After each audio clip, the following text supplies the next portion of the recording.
평생을 바쳐 마련한 그 집이 어느 날 당신 노후의 발목을 잡는 촉새가 될 수 있다면 믿으시겠습니까? 집 한 채만 있으면 노후는 걱정 없을 거라 믿었는데 주택연금 괜히 했다. 몇 땅을 치고 후회하는 분들의 한숨이 우리 주변에서 점점 더 크게 들려오고 있습니다. 잠시 후 5억짜리 아파트로 안정적인 연금을 받기 시작했다가 불과 2년 만에 억장이 무너지는 후회를 해야 했던 한 은퇴자의 실제 이야기를 들려드릴 겁니다.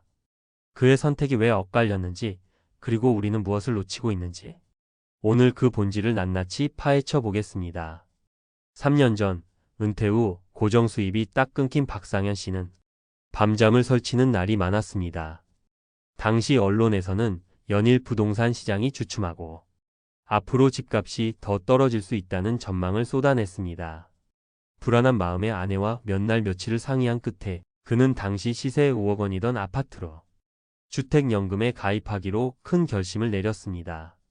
가입 후 매달 통장에 150만 원 남짓한 돈이 꼬박꼬박 찍히는 것을 보며 부부는 정말이지 오랜만에 안도의 한숨을 내쉬었습니다.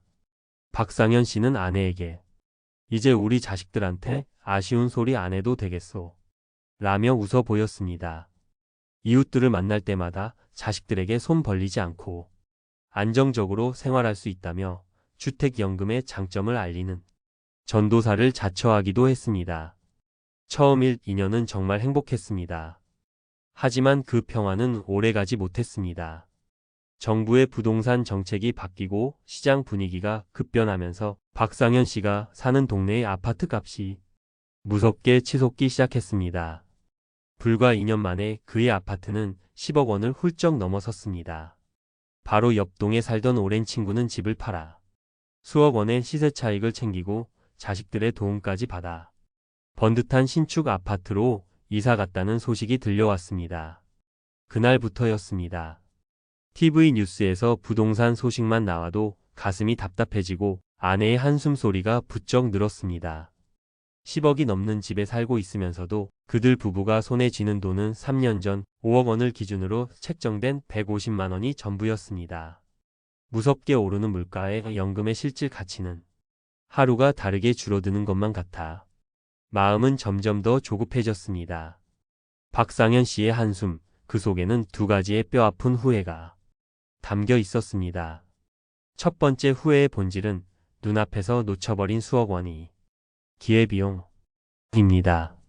이것이 바로 주택연금의 가장 무서운 함정 중 하나입니다.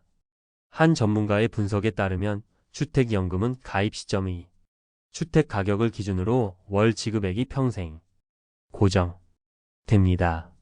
그 말은 즉 나중에 집값이 2배, 3배가 되어도 내가 받는 연금액은 단 1원도 오르지 않는다는 뜻입니다.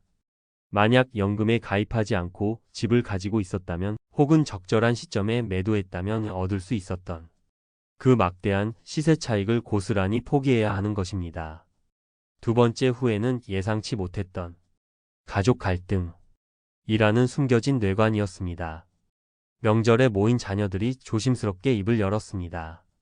아버지, 그 집 그냥 두셨으면 지금 10억인데 저희가 물려받을 재산이 하루아침에 반토막이 난 거나 마찬가지네요. 악의가 있는 말은 아니었지만 그 서운함이 담긴 말은 박상현 씨의 가슴에 비수처럼 꽂혔습니다. 실제로 주택연금은 부모 사망 시 주택을 처분해서 그동안 지급된 연금 총액과 이자를 모두 상환하고 남은 차액이 있을 경우에만 자녀에게 상속됩니다. 만약 자녀들이 그 집을 지키고 싶다면 부모가 받은 연금 전액을 일시에 상환해야 하는 엄청난 재정적 부담을 져야 합니다. 한 온라인 커뮤니티에서는 부모님이 상의 없이 가입한 사실을 뒤늦게 알고 그 상환 비용을 두고 형제 간의 법적 분쟁까지 벌어졌다는 안타까운 사연이 올라오기도 했습니다. 여러분이라면 이 상황에서 어떤 선택을 하셨을 것 같나요? 자, 지금까지 우리는 박상현 씨의 안타까운 후회를 통해 주택연금의 그림자를 들여다봤습니다. 하지만 여기서 좌절하고 영상을 끄시면 안 됩니다. 지금부터가 어쩌면 오늘 이야기의 진짜 핵심일 수 있습니다. 우리는 왜 이런 함정에 빠지는 걸까요? 많은 분들이 주택연금을 안정이라고 이라는 단어 하나만 보고 섣불리 결정합니다.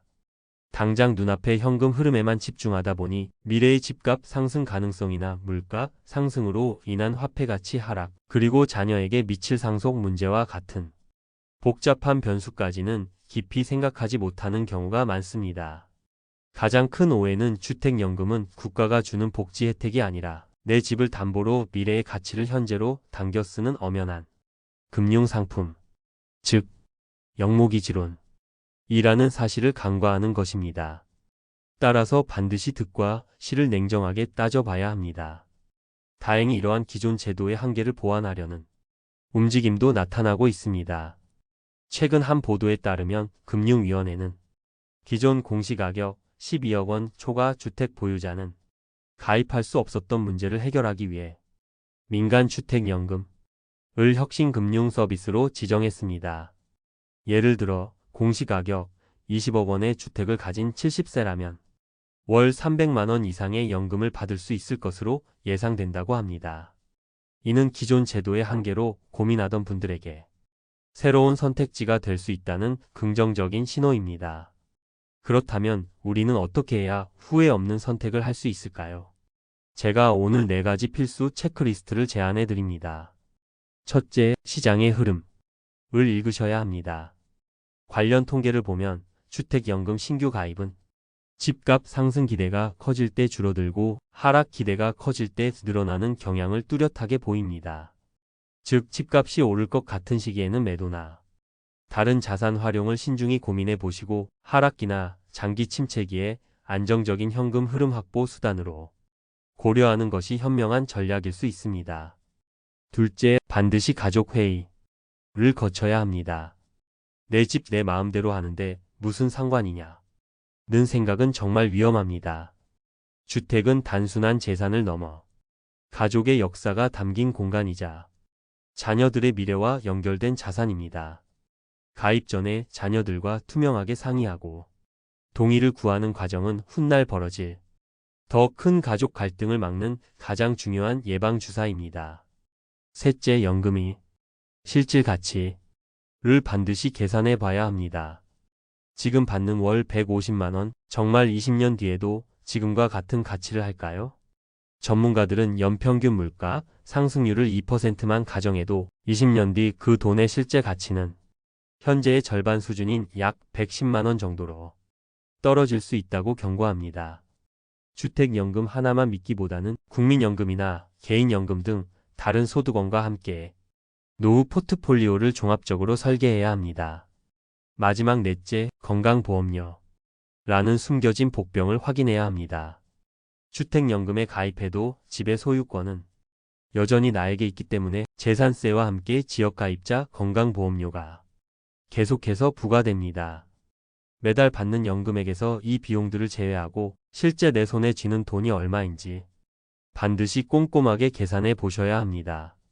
주택연금은 분명 누군가에게는 가뭄의 단비처럼 소중한 노후 안전망이 될 수 있습니다. 하지만 오늘 우리가 살펴본 것처럼 모든 사람에게 정답이 될 수는 없습니다. 잘못된 시기에 충분한 고민 없이 내린 결정은 평생을 바쳐 이룬 소중한 자산을 헐값에 넘기는 족쇄가 될 수도 있습니다. 가장 중요한 것은 아는 것입니다. 제도의 밝은 면 뒤에 숨겨진 단점과 위험을 명확하게 인지하고 시장의 흐름과 우리 가족의 상황에 맞춰 가장 현명한 선택을 내리는 것. 그것만이 당신의 집을 후회의 대상이 아닌 행복한 노후의 든든한 보루로 지키는 유일한 길입니다. 오늘 이야기가 여러분의 노후 설계에 작은 등불이 되었기를 바랍니다. 내용이 도움이 되셨다면 구독과 좋아요로 응원해 주시고 비슷한 고민을 하고 계시거나 다른 좋은 의견이 있으시다면 댓글로 여러분의 소중한 생각을 나눠주십시오. 여러분의 지혜가 모여 우리 모두의 노후를 더 단단하게 만들 것입니다. 감사합니다.